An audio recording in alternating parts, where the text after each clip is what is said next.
Hello and welcome to Epiphytic Cacti. Today I figured we would do a cabinet update. Do I like these cabinets? Absolutely. But more importantly, do the Rhipsalis like these cabinets? Absolutely. One thing that I can say about the Rhipsalis that are in these cabinets, they are growing more than the Rhipsalis that are outside of these cabinets. Based off of what's going on in the cabinets, humidity matters. There's lighting in the cabinets, but I would argue that the plants that are outside of the cabinets actually get just as much light, in some cases better, but they just aren't necessarily actively growing quite as quickly. If you are on the fence about getting one of these cabinets, if you're an epiphytic cacti grower, if you're a Rhipsalis grower, it is well worth it. They're beautiful. It's kind of fun. I feel like one of the things that will happen is that your Rhipsalis will outgrow these cabinets fairly quickly. So you can see here that we have this teres. This is a Rhipsalis teres form prismatica. And you can see this guy throws out these big long branches like this. And you can see it's doing all of this, and it's got like all this new growth coming out of it. This guy right here is a plant that probably should have been repotted ages ago. I don't know if I was planning on maybe merging it with some others, or I never really got around to it.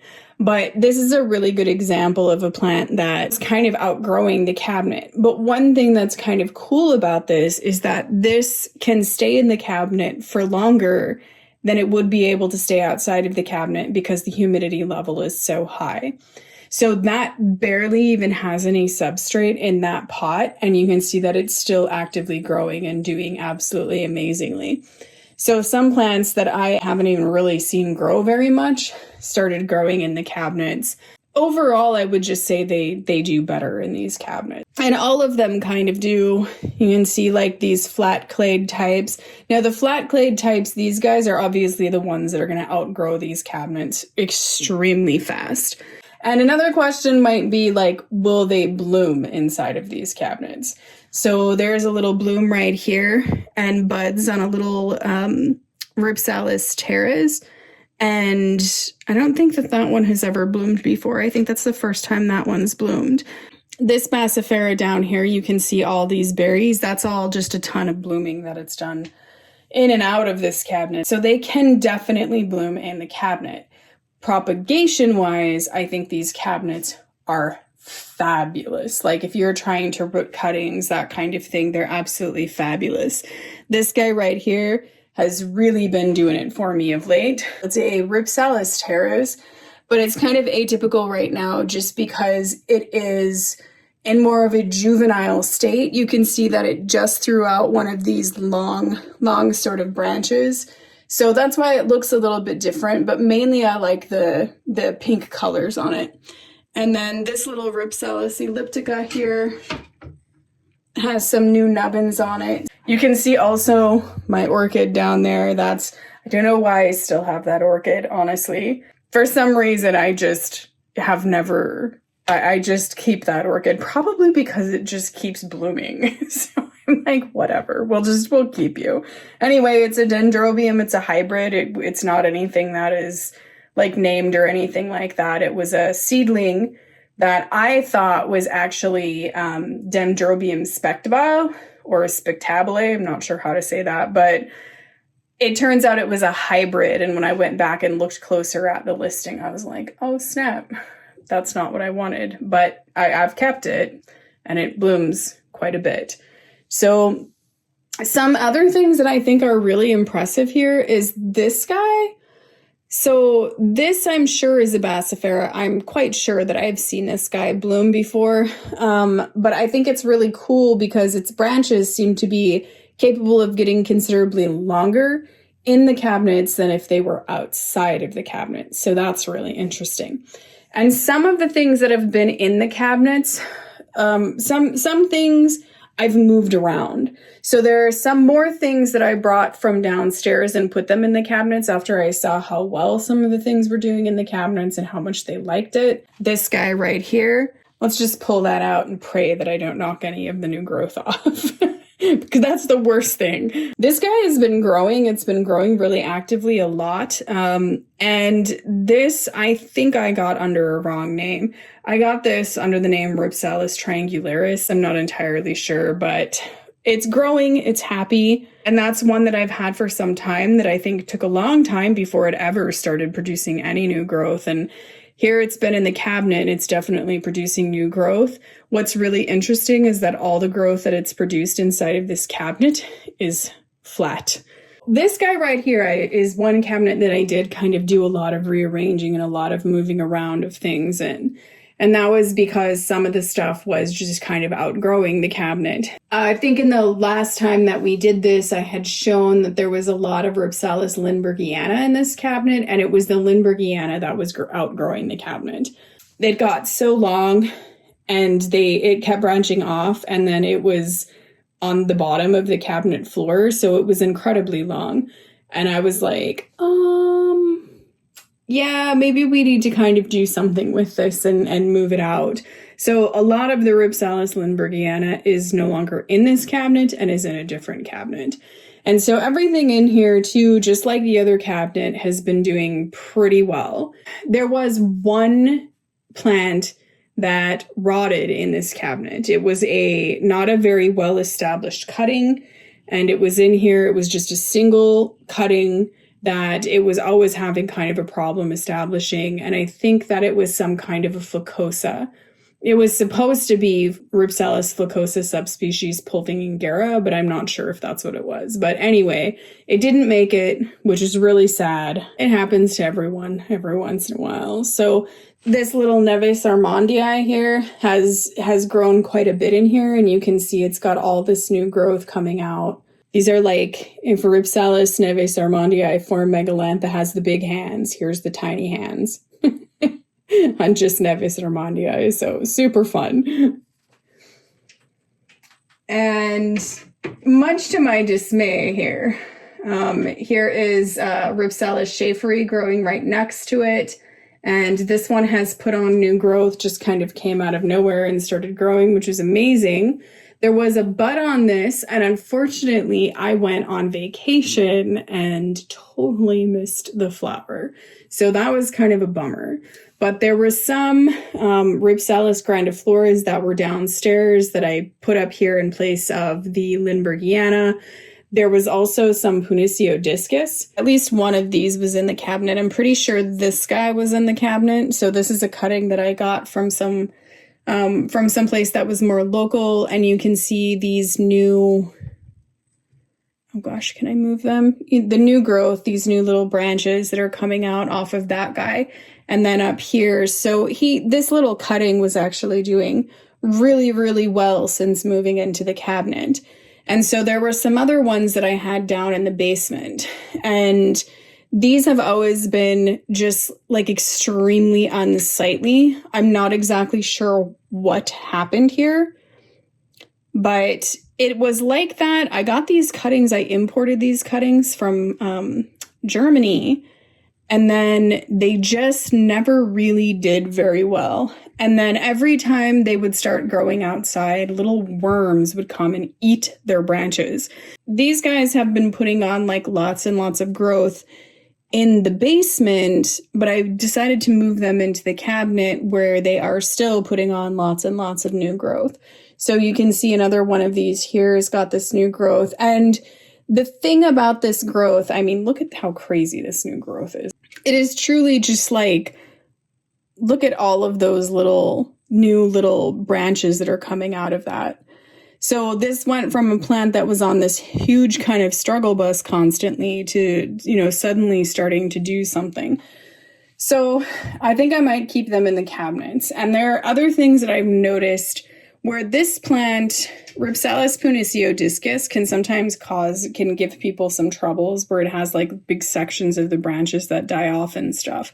So far, I have not seen any of that in the cabinets, where I have seen it outside of the cabinets. And only on like the clones that have the really, really thin branches. I have yet to see that on clones that I have that have much thicker branches. So that's just kind of interesting. I think that this guy right here is one of the ones that I have been the most excited about to see start growing. So this is Rhipsalis dissimilis, form epiphyllanthoides. This is kind of the different one. I've always been a little bit confused about this, but apparently the one that grows that has the much longer branches like this. So it grows out these like longer smooth branches like this, and then it tends to grow out like these really furry ones. So it's got two distinct different types of growth. Now this is actually like a mature type. There is another type, another clone that is, I guess, supposedly a juvenile one where it only grows like these short, you know, these are much, much shorter. It still does grow these though. But I think even those are much shorter. So that's just kind of an FYI on that. I've had this little Ewaldiana for an entire year, and I actually thought it was going to die. Like it sort of rooted, I guess, but I didn't it was never really growing. Finally figured out what all that white stuff was that was all over these cuttings that I got, and it's sulfur.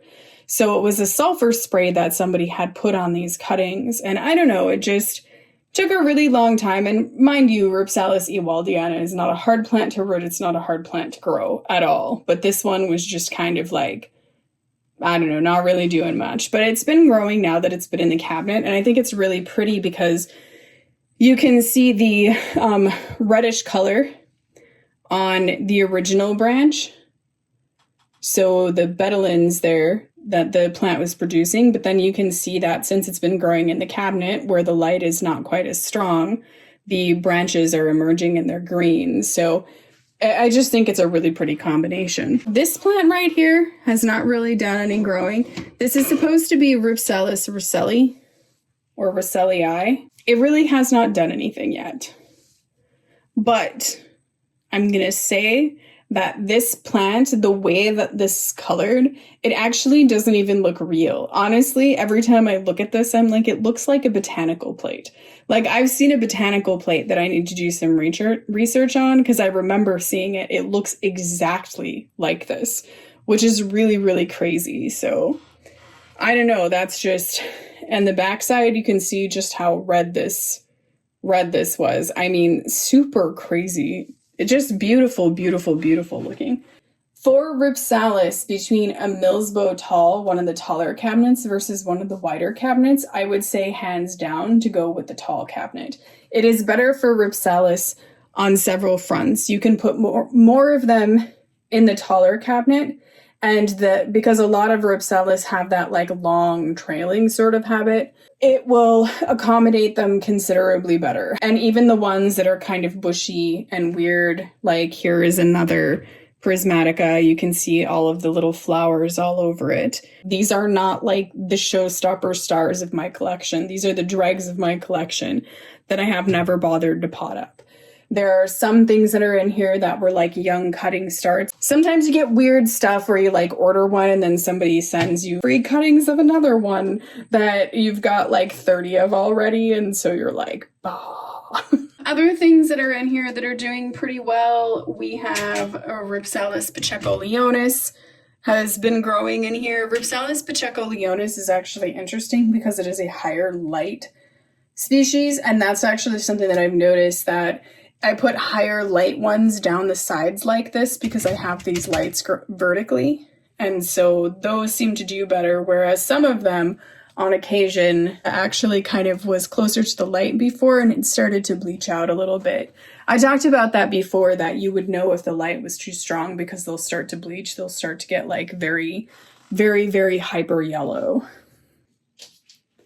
And I think that one of the things that's in here that's been a little bit crazy, and I did have to move a little bit, was actually this Rhipsalis sulcata. So this is really cool because it gives you an idea of just how long the Rhipsalis sulcata branches can actually get.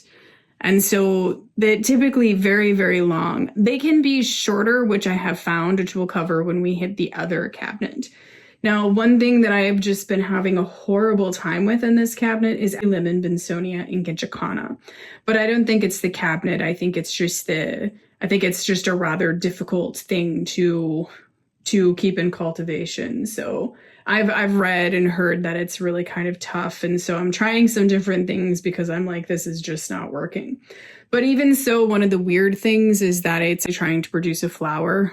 I guess that's not really that weird considering that it's dying, but it was doing really, really well outside. And then when it came inside, it immediately suffered from root rot. I had to pull them out, and then I had to go like try to restart them. And rooting inside in the wintertime for me is just incredibly difficult.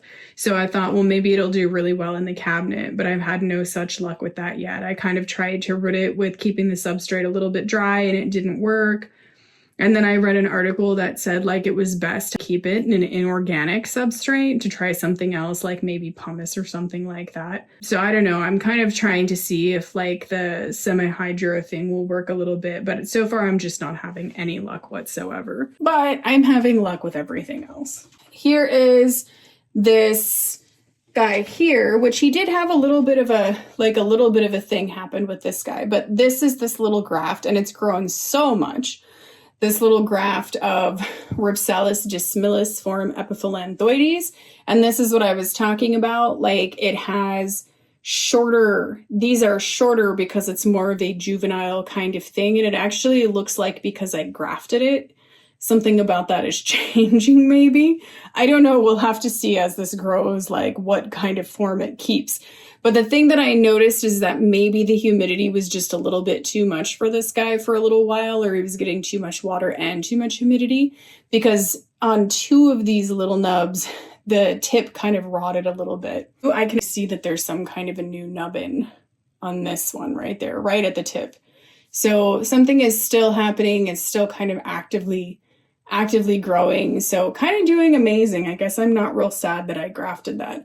And again, this guy had this split in here, which if you're wondering, like, will that actually bother the plant? Will it kill it? Nah, it's fine.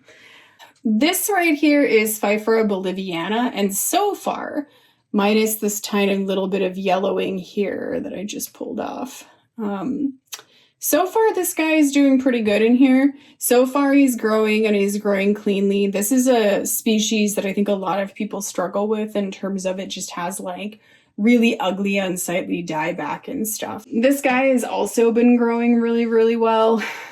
So this is Limonbensonia macrantha, just producing nubbins and just kind of growing a little bit and stuff. Sometimes it's kind of difficult when you get like cuttings that are really small. It can take a long time to kind of get it to really, I guess, establish and grow like it should be able to grow, because it just doesn't have the energy, and it needs to grow some like new growth, maybe not like great new growth, but like more growth. So it just keeps getting more energy, but it doesn't have enough energy to produce like really robust growth. So that's kind of what's up with that.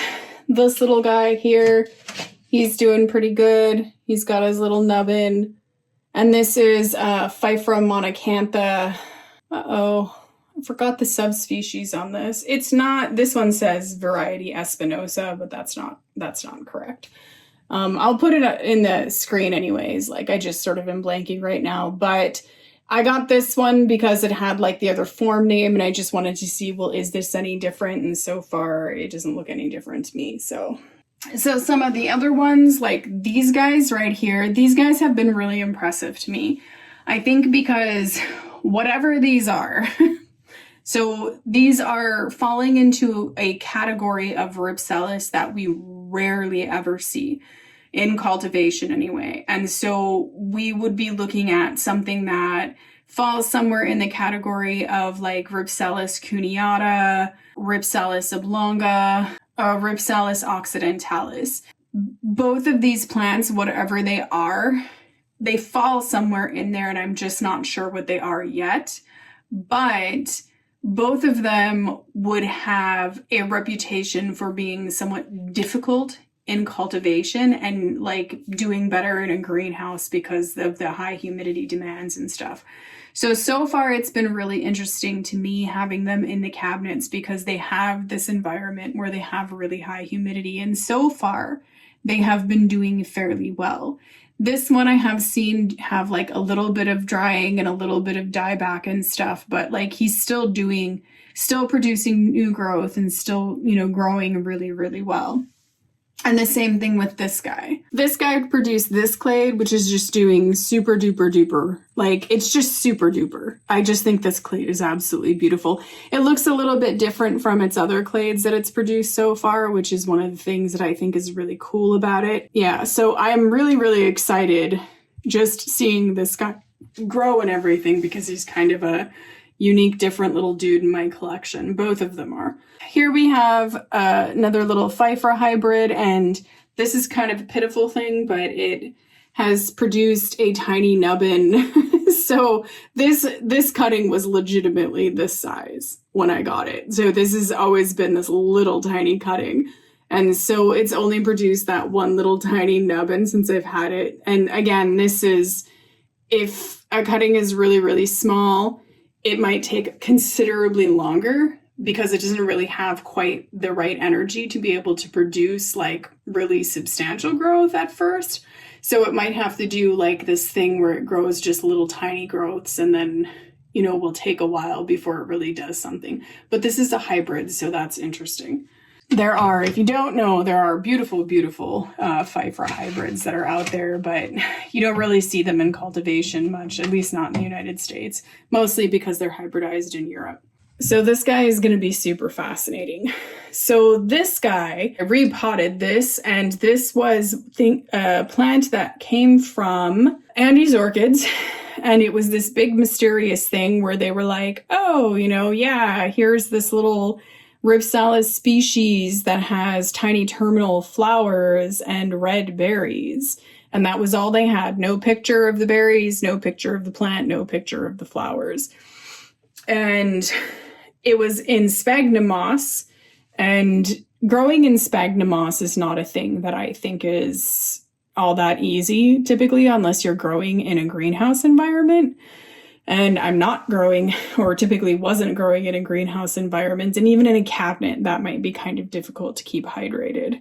At least the way that I'm growing, because everything in the cabinet has somewhat consistent needs across what's in here. I repotted, and when you repot something, it's always going to have maybe a little bit of problems. So you can see all the little pieces that fell off. This has been really crazy because I think everyone thought that this plant was Rhipsalis clavata, specifically Rhipsalis clavata form delicatula. It's not. So there are a couple of really fascinating things that I've learned, though, and we can talk about that just a little bit. I'm going to set this down. The best way, I think, to be able to identify Rhipsalis is to collect as many different Rhipsalis as you can and just study them. I don't think there is any other real surefire way, just because the literature on them is not that great, and there's so much misinformation about them out there. And when you do that, what happens is that you develop a certain ability as you watch all of these Rhipsalis grow to tell very specific things about how they should or shouldn't be growing. So even though this growth down here on this may have looked kind of clavata-ish, there are a few that I can think of notably. Rhipsalis clavata, obviously. Rhipsalis jungeri is another one. Different types of clones of Rhipsalis teres that can look very similar to that. And then there's Rhipsalis armondii, which can also look very similar to that. But one thing that I have never really seen on Rhipsalis clavata is it growing these long sort of shoots like this, these basal shoots.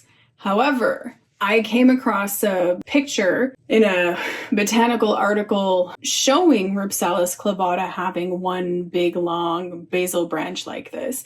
And the caption noted that it was an interesting picture because it was a picture of a rare indeterminate length basal branch on Rhipsalis clavata. And then sometime later, I was reading, I think, another article, and it was interesting because in the description for Rhipsalis clavata's berries, they're kind of a transparent kind of color. They're kind of like a transparent whitish, I guess. Typically Typically, that's the color that they are. And at the apex, they have like a little reddish ring or whatever. So I read this description, and then it goes on to say, like, the berries could very rarely be red. So that was really interesting, because here are two things that came from the description of, you know, the source of this plant saying something like that. And then, you know, having it be like, well, in very, very special, rare cases, Rhipsalis clavata can do these types of things. But there's a couple of problems that I have. So I was waiting for this to like produce some kind of secondary growth off of these basal branches to just kind of see what I could see. But a couple of problems here is that this has 4 basal branches, 4 long basal branches on it so far. And I can see it, you know, starting to kind of try to produce some more. And for Rhipsalis clavata, that's supposedly being, or that is supposed to be super rare. And on all the clavatas that I grow, I have yet to see that. So this doesn't seem that rare for whatever this is. And then when I started to finally see some secondary growth here. So we have this right here, these like little branchlets that are kind of coming out, and there's only 3 of them. And it's the way that they're growing that is interesting. And then here I see another one coming out like that. And it's where it's coming out and the way that it is coming out, I think, that I actually think that somehow Rhipsalis armondii ended up in Andy's Orchids inventory in the United States. And a really, really spectacular one. Now, I still don't know that with 1,000% accuracy, because I would still have to see this bloom, but I really think that's what that is. They still have some in their inventory, so don't buy it and be like, well, Epiphytic Cacti said it's Rhipsalis armondii, so it has to be Rhipsalis armondii. I grow a lot of these, like I grow Rhipsalis armondii as well, and I really think that this plant is Rhipsalis armondii. And we'll see when it blooms. I think that I thought that it had to be some kind of Rhipsalis teres at first. And I think the reason why I thought that is because Rhipsalis teres is quite common in the United States. Rhipsalis armondii is not a common plant. And also Rhipsalis armondii is not supposed to have red berries. But I think it's supposed to have like white berries. But I think that the thing that I realized was that this plant, it had such a reddish hue even when I got it, and still is producing quite a bit of red, you know, so it still has a lot of betulins in it. And so in a lot of ways we've kind of talked about before, you know, like how the impact of these betulins can have on these berries. And so it might be possible that this guy ended up having red berries just because it was producing an enormous amount of betulins. So again, we'll still have to see, but I do think that's what's going on.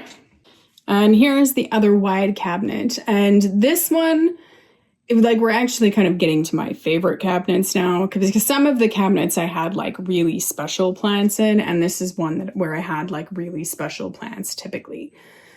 So some of the things that have really, really surprised me are this right here. So that is just Rhipsalis serioides. Rhipsalis serioides is, I don't know that it's a Rhipsalis that is super highly collected. I've had it for a little while, and it really hasn't grown much. You know, it hasn't been like the most exciting thing up until I put it in the cabinet. So now it's growing really well in the cabinet. And you know, this theme of growing really well in the cabinets, it's not a surprising theme, I don't think. I think just because, like, you know, having known some of the stuff that I knew about the cabinets prior, you know, orchids doing really well, aeroids doing really well, epiphytic cacti grow right alongside those plants. So the care and everything is very similar. It is actually growing and doing well in the cabinet, but it's the only plant that I think I've really seen have some minor adverse things happening. So you can see like the little black tips, the little dry tips that are happening there. That would be Rhipsalis aurea. And mind you, I know full well that Rhipsalis aurea has like all kinds of problems with that just in general, or can. So I'm not like overly alarmed by this. I'm not looking at this in the cabinet being like, oh my God, I have to take it out and I have to do something. I can still see that there is new healthy growth that's happening on there. And then I just see those few little tips that have died back. We have these guys. I love these guys. Oh my God, I love these guys. These guys are so freaking cool. So we have Rhipsalis flagelliformis, and this is a different clone than the Rhipsalis flagelliformis that is growing down here. So these two, this one, and then this one, whoop, these are the same clone of Rhipsalis flagelliformis. I got this cutting, I think a year ago. It would be over a year ago now. I think it would be this spring coming up on about 2 years ago. And then this guy right here last year. So that's actually kind of a funny story of, you know, being able to see like sometimes a different cutting will just do much better for you for some reason. And that's kind of the scenario there, but it's been growing. It's been fantastic. I absolutely love it. I love the way that it grows. I think it is like one of the most exciting, cool Rhipsalis just out there. Really, really hard to collect in the United States, I will say that, and typically just kind of hard to collect overall because it's really new. Was not actually described all that long ago. However, I think I read an article in Epic recently that talked about this. So this is also Rhipsalis flagelliformis. This plant actually came from Burl Mark's collection, I think. I thought that was really cool because here this guy was like already out there. And how cool is that? Like these guys are so long and it's just been doing so well. It's so happy in the cabinet. I'm just thrilled by that. Another Rhipsalis that's done really well in the cabinet is Rhipsalis pulchra. There is the growth on Rhipsalis pulchra. It has grown tons of these little branches. It was downstairs and it started to grow, and then I put it in the cabinet and it just continued to grow and do really beautifully in the cabinet. It's been spectacular.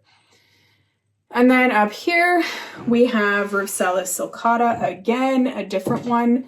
This one came from the United States where the other one came from Germany. I think they're probably the same clone, but this guy has been putting on like lots and lots of growth, but here's one of the things that can happen sometimes. So this right here, you can be like, well, hey, this doesn't have that long growth. So here's what happened. These probably would have been long, but they were growing, and they were growing in the basement when I took this plant and moved it into the cabinet.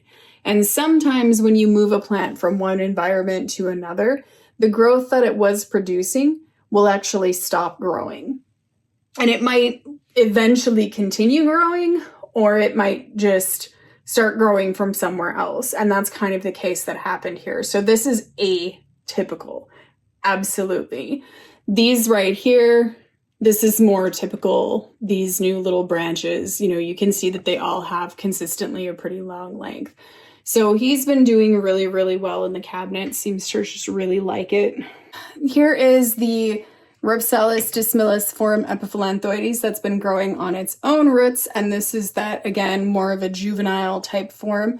And so you can see, again, these are all kind of consistently short, but here you can also see that it's got those like long furry bits that are just kind of poking out everywhere. And again, these guys got split, but they're okay. And then those two new nubbins that are growing at a very awkward upward angle, the little bunny ears, but pretty fantastic. Very slow growing Rhipsalis, by the way.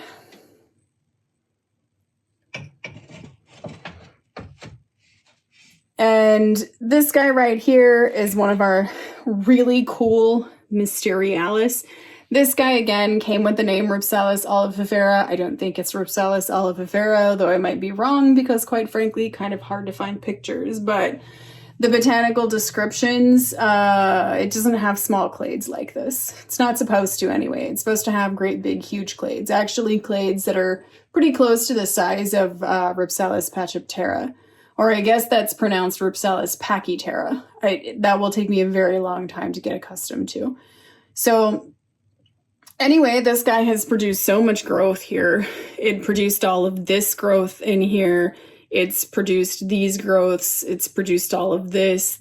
So he's doing really, really well in this cabinet. It's got some kind of little swollen something or other starting to happen there. I don't know if it's going to be new growth. Maybe it's going to try to flower. I don't really know, but absolutely fantastic. Love that plant.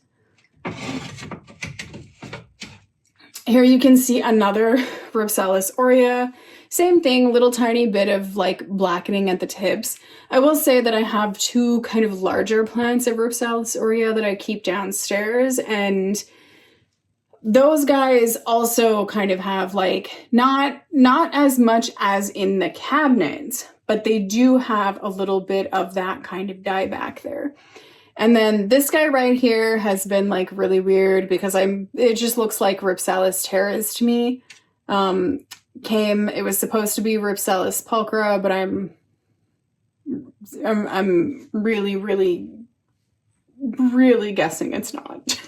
So, and then we have this guy. This guy has just been the coolest. So this is another Mysterialis. This one came from a botanical garden. Again, it came with the label Rhipsalis rhombia. It's really interesting. It's really beautiful. We don't really know what it is yet. And we'll never know what this is until it flowers. Even when this flowers, I still might struggle with it a little bit. So, but it's doing so well. Look at all that growth. Look at how happy this little guy is. I love it when I see Rhipsalis do that just from cuttings, just from like 1 or 2 cuttings, just kind of turn into a little bush real quickly like that. So interesting. This little guy has just done not much, and I'm not really surprised by that. It was a cutting that probably was not all that well hardened off. This definitely wasn't hardened off. And this was supposed to be Rhipsalis cuneata. You can see the real strong similarity between the other cuneata in the other cabinet. So, or the other one that I got is cuneata. So we'll just have to keep an eye on that one.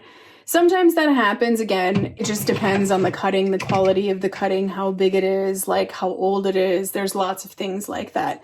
This guy right here, this is just a sad little thing that, so I have a big plant of this downstairs, and there was a piece that just broke off, and I was like, well, let's like do an experiment and see how this roots in the cabinet and if it'll start to grow in the cabinet, because this is pretty difficult to grow, and it's actually the same plant as the other kind of mysterious one in the other cabinet. So that's kind of what's up with that. That's not indicative of how a plant will do in the cabinet. That was just me doing a rooting experiment. So here's the story with this. So we have Rhipsalis barthlotii here. And so this is a cutting that I got not so long ago. I think just this past year. This plant has done so well. You can see it's got a berry that is still not really ripe there. FYI, sometimes you might see some of this type of thing at the soil line. It's not really abnormal for that to happen with the Flat-Clade types like this, or really even some of the other ones, but it's not that atypical, so I wouldn't worry too much if you see that, unless it like really seems like the rest of the plant is struggling, which is not really the case here. This guy has produced so darn much growth in this cabinet. He seems so happy, and so far he just seems to keep on and keep on and keep on growing. He hasn't really taken much of a rest in the cabinet at all. He's done really well. It's really beautiful. And I have a really interesting thing about this, because again, I was reading the Epic magazines and I came across a really interesting piece of information. So this plant was described not so long ago. This is another one that is a fairly new species in Rhipsalis. But what was really interesting is it turns out that this was at a botanical garden already, and it was there underneath the name Rhipsalis oblonga. So that was really fascinating, that it was actually out there already, and we just didn't know that it was a new species. Pretty fascinating, and also really interesting in terms of like just some hints about Rhipsalis oblonga, because it's kind of a mysterious Rhipsalis just in general. Really hard to find even remotely consistent pictures of it. It's really kind of complicated, weird kind of thing. So here was another cutting of Rhipsalis barthlotii, and this guy was actually downstairs, and this guy has like, it was this cutting, and then I think this cutting right here, and it got a little tiny bit of like crisping edges and a little bit of spotting or something was going on, and then it grew this one tiny thing, and then it just stopped growing. And so I saw it downstairs, and it had like a few of these like new little growths, and I was like, you know, the other one's doing so well in the cabinet, I'm going to put this one in the cabinet too. And sure enough, immediately just started to grow new growth. So even though that guy was like a little bit sad for a little while, he seems to be really, you know, getting somewhere, I guess. And so then we have this Rhipsalis jungeri. Now, these guys have been such a huge pain because they kept on rotting and they kept on having like all kinds of weird problems and problems of rooting. And so they were all desiccated and sad and depressing looking. But this guy, he seems to be making a comeback. He seems to be doing okay now. So he seems to be like, he's plump. I saw in there that he was starting to grow some roots. It seems like he is working it out and is trying not to be such a diva. And then the other little Rhipsalis jungeri over here. This plant is funny because this little guy has like another real sad story about how hard it was to root, and then the fact that it just kept dying. Like it just kept dying and clades were falling. But this guy right here tells me exactly when everybody needs to be watered because its little branches start getting like desiccated. This guy was just watered yesterday, but he's still producing like new little growths, which is really happy to see like that coming out there just because it's been such a horrible struggle. So hopefully that just continues to be okay and I stop having struggles with that plant because that has just been a very frustrating Rhipsalis. And it's weird to me because I don't think that it's supposed to be. So yeah, that's pretty much how things are doing in this cabinet. We do have this Weberocereus down here, and this guy has been growing better than I've ever seen this grow in the entire time that I've had it, and I've had it for some time. This is the most depressing little Weberocereus I have ever seen. So I got this as one cutting from France years ago. And again, this is just kind of one of those stories. It wasn't a very big cutting. I planted it, it rooted, and then the tips started to turn yellow. So what I did was I cut it well underneath the yellowing and kept the bottom part rooted, and then took the top part, broke off the yellowing bit, and then re-rooted that little top piece. So what you see right here, I really kind of hate moving this plant. I hate even touching this plant. But this part right here was that the initial little cutting. And then I don't know where the other piece is. I don't think the other piece is in there. I mean, it maybe was this, but I don't think so because that has the tip on it. So the other piece might have been pulled out at some point, I guess. But it has always been just an annoying kind of struggle here. Like, it rooted, and then like maybe it would grow. It grew like this little branch, and then like this little branch and this little branch, and then it would start turning yellow off of those branches. So I would break them off and then put them back in the pot. But you can see that lots of corking, so lots of scarring, lots of weird, just kind of all around weird kind of issues. So this right here is the first branch that this has ever produced that is actually normal. It's weird because I just am confused about this plant right now. I am confused as to whether this is Tunilla or Bialii. I got it under the name Bialii, and I thought it was Bialii, and I still kind of think it's Bialii, but I think it's a different clone of Bialii than the other one that I have. And it may be that this is a very struggly clone. So I'm not entirely sure. This is the other Milsbo Tall, and this has been kind of a weird thing because I think that it's probably like, wait, you had another Milsbo Tall? So I actually got a second one, and it's because it fits in this space in my closet like perfectly well, whereas nothing else will. And I didn't know if I was going to put a terrarium in it or what I was going to do with it. But it was a lucky thing that I got it because there was a couple of issues that I was having. So one is this Strophocactus wittii. I'm not having issues with the plant. I think I just realized that I needed to sort of like deal with the plant in a way that meant that I didn't have to do that much, I think, messing about with it. And so when I initially got it and I kind of like put it up on these planks. These are like 3D printed planks. When I had originally done that, my intention with choosing the planks the way that I did was because they were extendable. And what I decided to do was actually just kind of get a bit of a head start and do some extending now. So you can see that I've kind of extended this and given this lots and lots of room to grow. And I actually ordered a long rectangular pot that fits in the bottom of this cabinet. I just haven't put it in there yet to replace this other one that I have in here.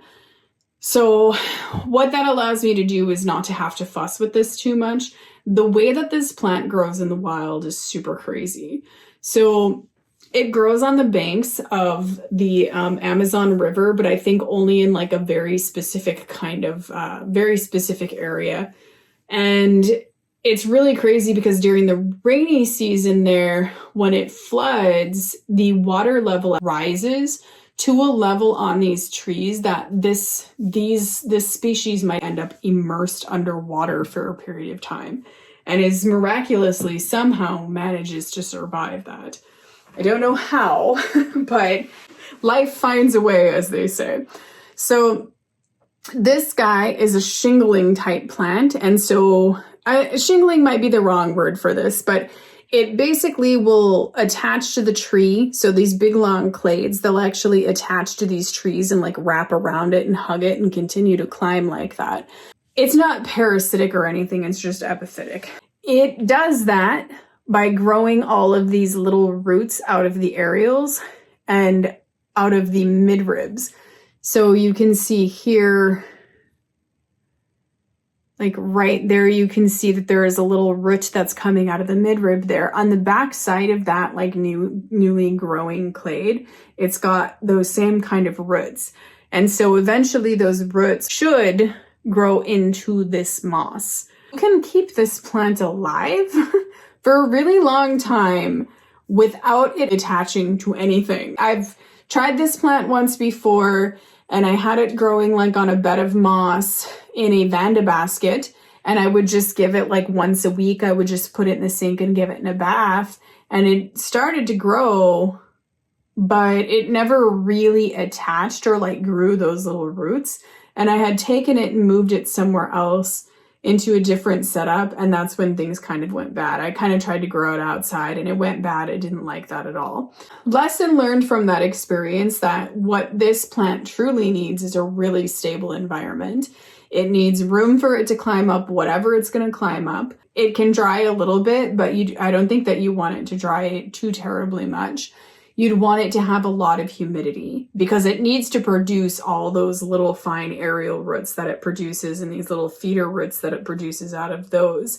And you can't really do that unless you have a high enough humidity levels. It's starting to produce these new nubbins. I think we saw last time. I was worried that I had damaged that so much when I was putting these together. I was afraid that I damaged that so much that it wasn't going to grow that clade, but it appears as though that has just started.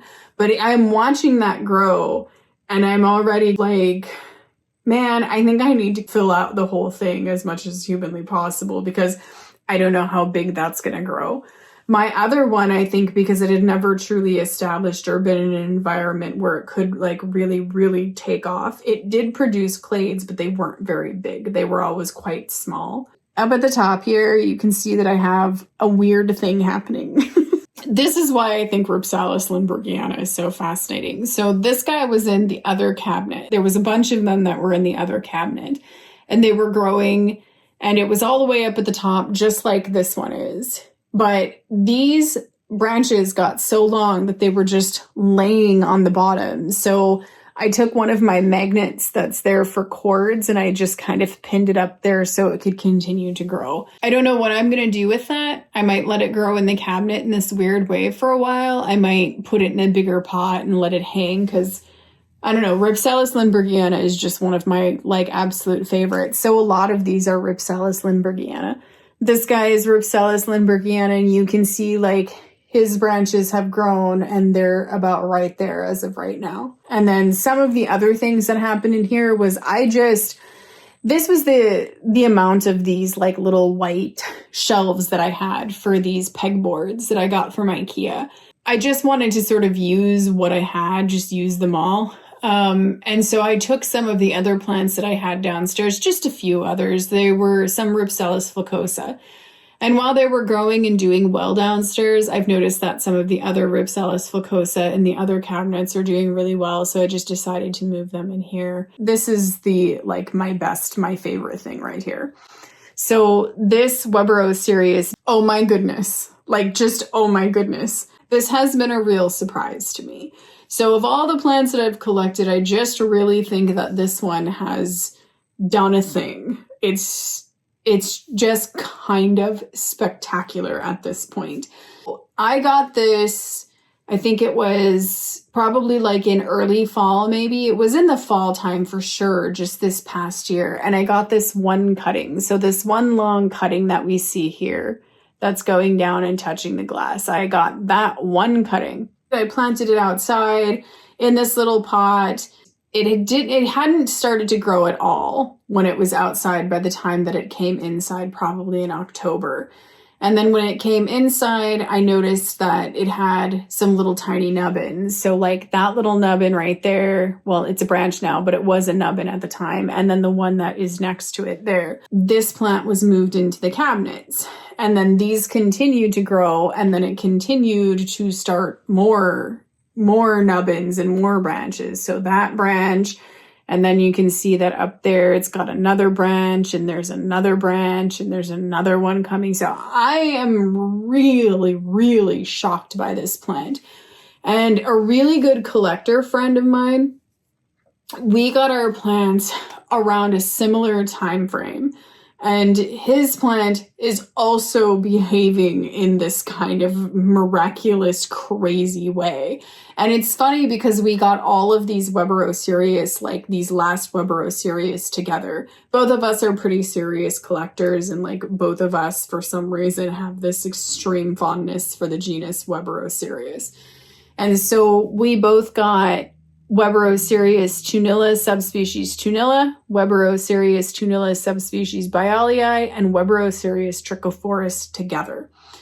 Weberocereus tunilla for both of us has been like kind of a slow start. Weberocereus trichophorus, his trichophorus really took off. My trichophorus is like crawling. My trichophorus was the last Weberocereus of all three of these to do anything. Like it produced a tiny little thing, like it was gonna do something, a little nub, and then it just didn't do anything, and it produced a different nub and just now started to grow. I don't really care about that. I'm actually just really happy to see it do anything. I'm happy to see it grow.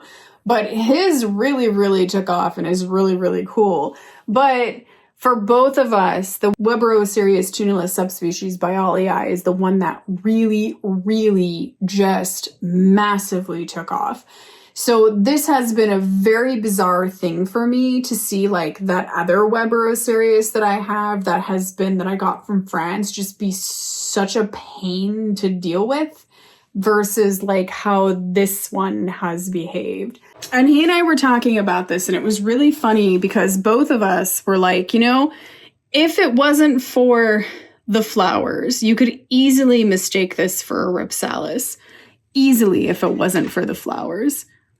And you can see the aerial roots that it produces here in the high humidity. That's something that I've talked about before too. Aerial roots forming on epiphytic cacti, and they will form under adverse conditions because it's trying to find a better place to grow. So under low light conditions, not getting enough water, it will start doing that if they don't have roots, because it's trying to like reach out and attach and grow on something. That's not the case here because they will also do it if they have extremely high humidity. Nubbins. And I featured this a little while ago just because it was growing so well. So it's amazing. And then here we see the Weberocereus tunilla subspecies tunilla. You can see that right now the growth on this seems more triangular. And so there's kind of a strong resemblance between this one and the one in my other cabinet in some ways. But then there's also kind of a resemblance here, which is not surprising. They're all Weberocereus tunilla. And then this little Weberocereus trichophorus. Look at how cool that is. See how cool? Look at its fur. It's so furry. That's freaking amazing. Look at that.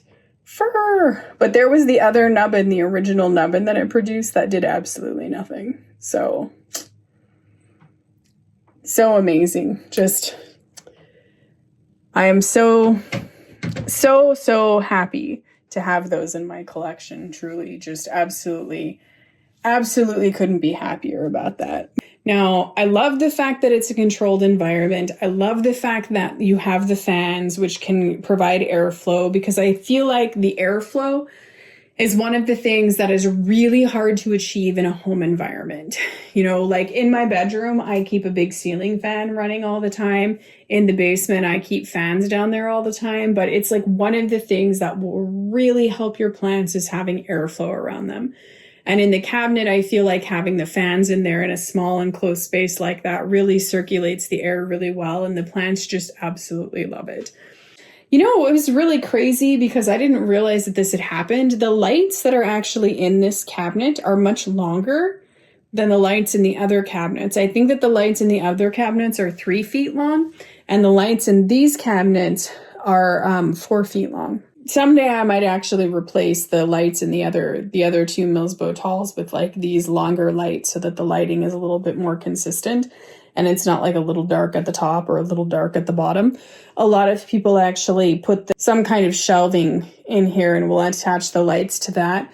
Rhipsalis don't typically grow that way. So I think having this vertical setup is just considerably better. And I mean, look at how spectacular this is. So every morning I wake up and I get to look at this.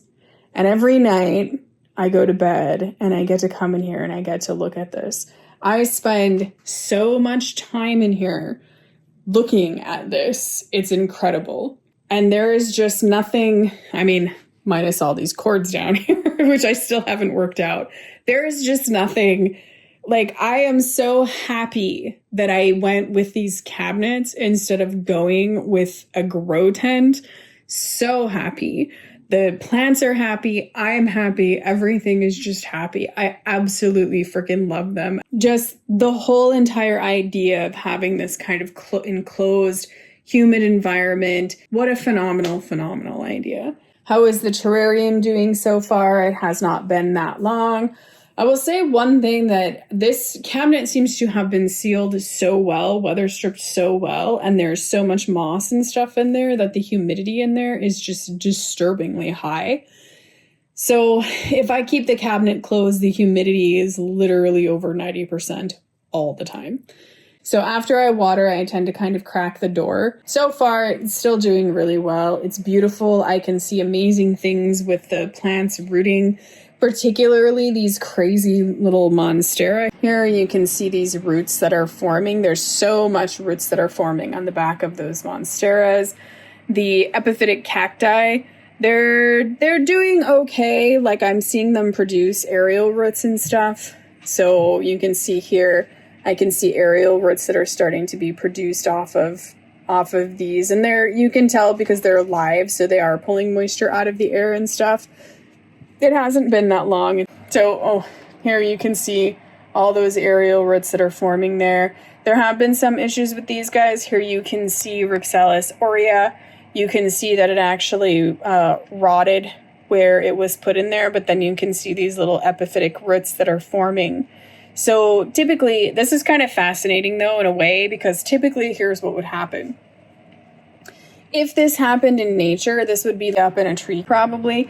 And so this would rot, it forms these little aerial roots here, and then this would fall and it would land somewhere on the tree and ideally propagate and still survive. That's kind of how that goes. Rhipsalis juncari, that looked absolutely horrible when I first put it in here. So desiccated. It is more hydrated now. There are some little pieces that still aren't really all that hydrated. Maybe they'll hydrate and maybe they won't. I don't really know.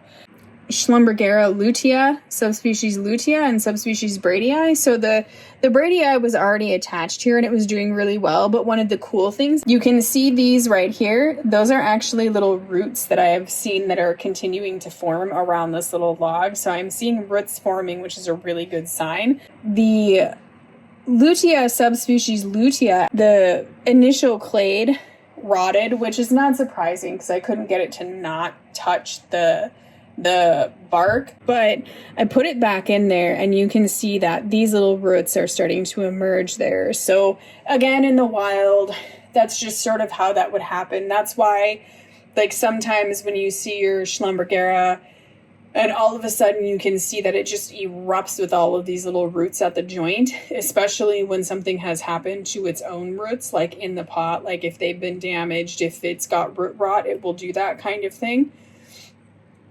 So they'll start drying up or whatever, and they'll just be like, bam, and produce a massive amount of those roots. Again, same kind of thing, just like how this Jungari did this, because it was, you know, it lost its roots, it shipped all over the place, and so it had produced all of those crazy roots. These guys, because it's been such a short period of time, we don't quite know what's going to happen with them just yet.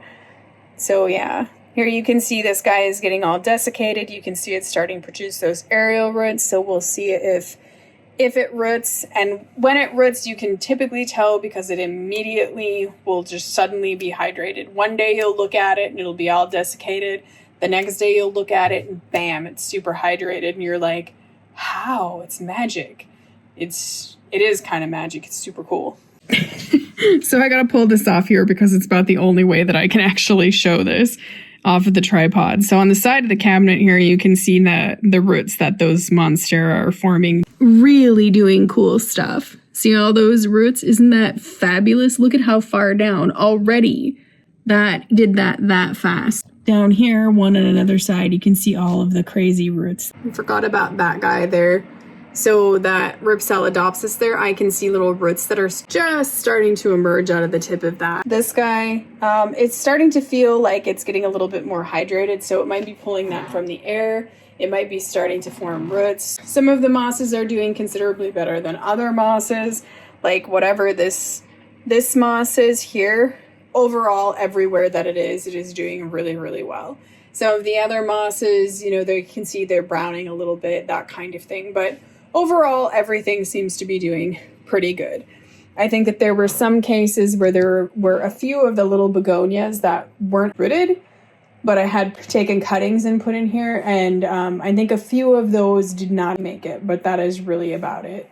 I hope you've enjoyed the update on the greenhouse cabinets. Thank you for watching, and happy cacti growing.